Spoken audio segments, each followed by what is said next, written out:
Hello friends, வீட்டில் எப்படி சூப்பரான பருப்பு குழம்பு ரெசிபி பண்ணுறதுன்னு பார்க்கலாம். அதுக்கு ஒரு கப் துவரம் பருப்பு நான் ஆட் பண்ணிக்கிறேன். அதை நல்லா வாஷ் பண்ணிவிட்டு நான் ஆட் பண்ணிக்கிறேன்.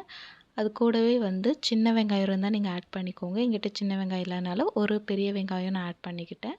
அது கூடவே 10 to 15 பல் பூண்டு ஆட் பண்ணிக்கோங்க.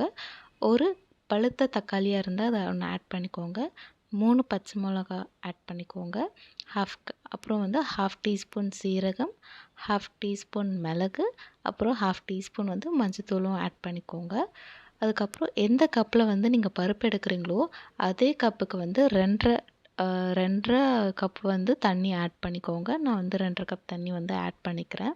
அதுக்கப்புறம் உங்களுக்கு தேவையான அளவுக்கு எவ்வளோ உப்பு தேவைப்படுதோ அந்த அளவுக்கு தேவையான அளவுக்கு உப்பு ஆட் பண்ணிக்கோங்க. ஆட் பண்ணிவிட்டு க்ளோஸ் பண்ணிவிட்டு ஒரு டைம் நல்லா கலக்கிக்கோங்க. அப்போ தான் உப்பு ஃபுல்லாக கரையும். அதுக்கப்புறம் நான் இன்றைக்கி ஒரு 5 to 6 விசில் வைக்க போகிறேன். உங்களுக்கு எவ்வளோ அளவுக்கு குழையுதோ அந்த அளவுக்கு நீங்கள் வச்சுக்கோங்க. வச்சுட்டு எடுத்ததுக்கப்புறம் பார்த்தீங்கன்னா பருப்பு நல்லா வெந்துடும். நல்லா மசிச்சுக்கோங்க. இப்போ லாஸ்ட்டாக தாளிப்பு தான். அதுக்கு ஒரு பேனில் ஒரு எண்ணெய் ஊற்றிக்கோங்க. ஹாஃப் டீஸ்பூன் கீ ஆட் பண்ணிக்கோங்க.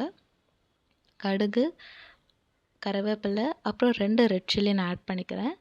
அதை ஆட் பண்ணிவிட்டு அது கூடவே பெருங்காயத்தூள் ஆட் பண்ணிக்கோங்க. ஆட் பண்ணிவிட்டு லாஸ்ட்டாக ஒரு கொத்தமல்லி ஆட் பண்ணிக்கோங்க. கொத்தமல்லி ஆட் பண்ணிவிட்டு சாப்பிட்டிங்கன்னா உங்களுக்கு சூப்பரான ஒரு பருப்பு குழம்பு ரெசிபி ரெடி. உங்களுக்கு இது பிடிச்சிருந்தால் லைக் பண்ணி, ஷேர் பண்ணி, சப்ஸ்கிரைப் பண்ணிக்கோங்க. தேங்க்ஸ் ஃபார் வாட்சிங்.